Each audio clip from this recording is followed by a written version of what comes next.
Bonjour mes belles et douces amies, j'espère que vous allez bien. Donc je répète la question, comment allez-vous aujourd'hui?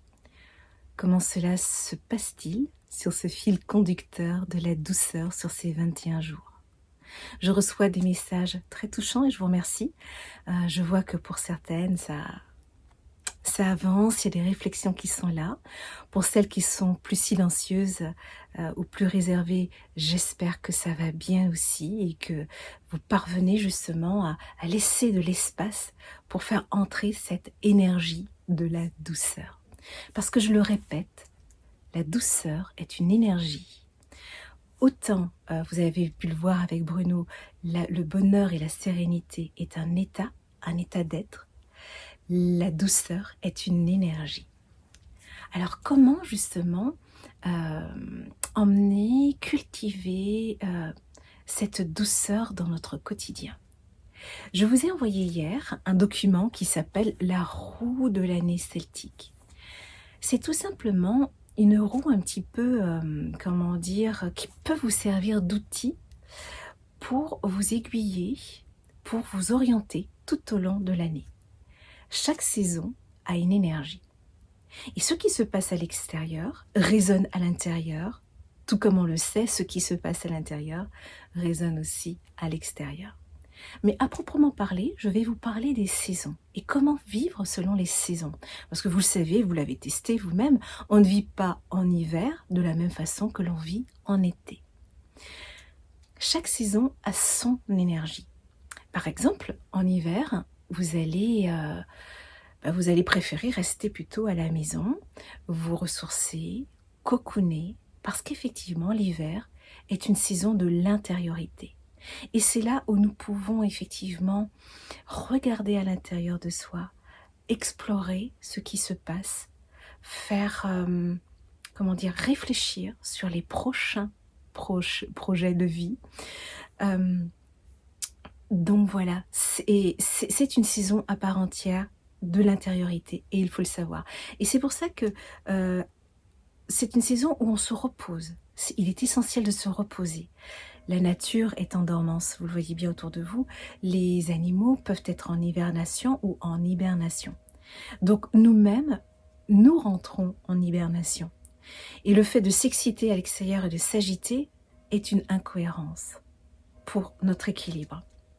Ensuite arrive la saison du printemps. Vous l'avez vu, c'est la saison du renouveau.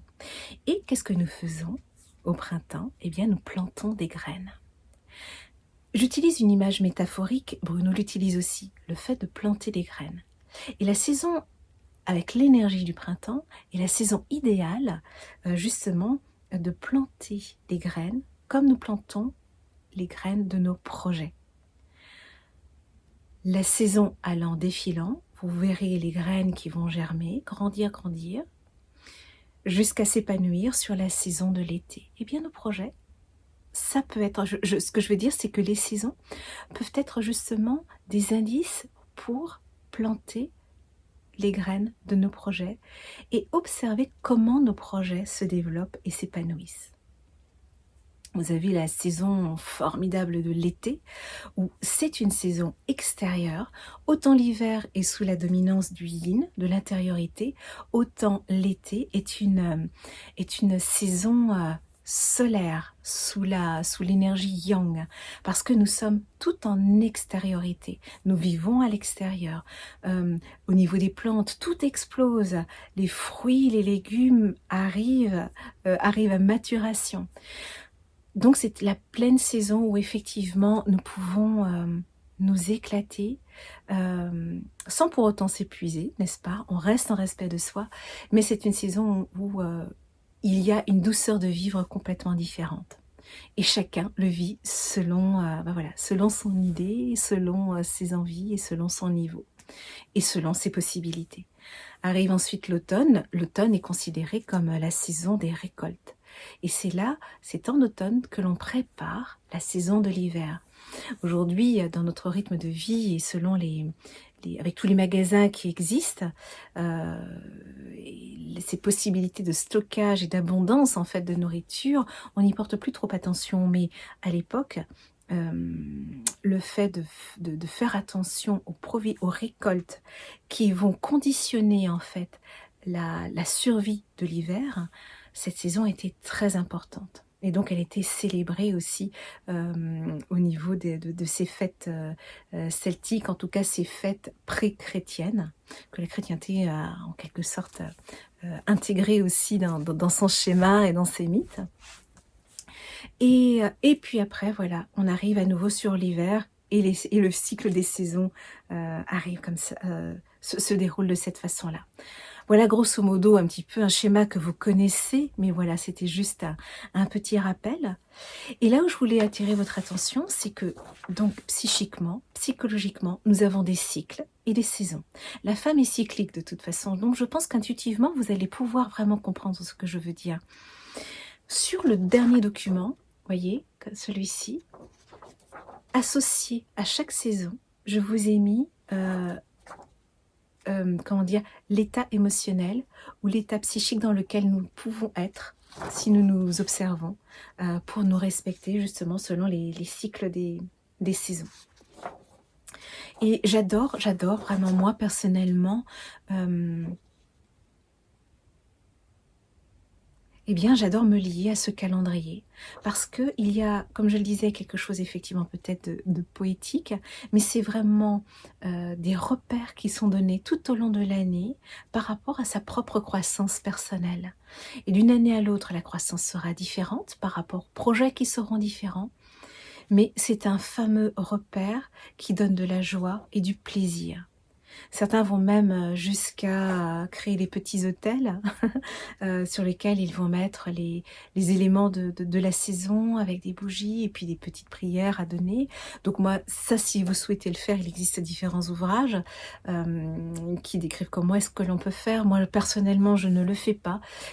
Par les méditations, je me lie, je me mets en reliance, en lien avec les saisons et leur énergie. Donc voilà. Donc, si vous avez des questions, eh bien, je reste tout à fait disponible à vous répondre.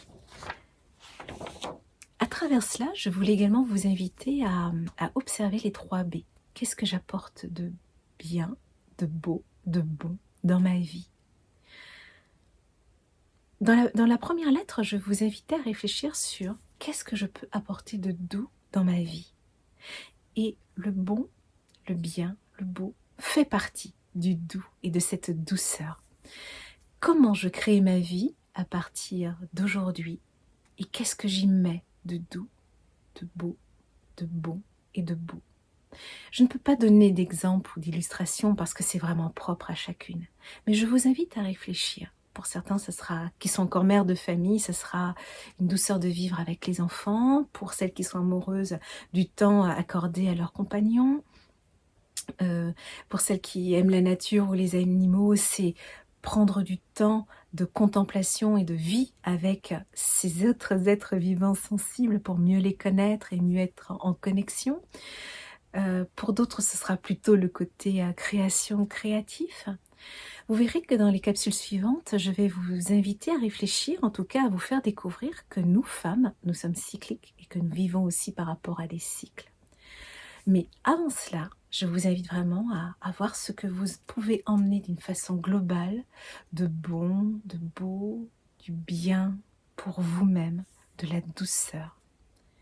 Et tout cela, c'est un engagement envers vous-même et c'est un engagement aussi de respect pour vous-même. Quelles sont les limites?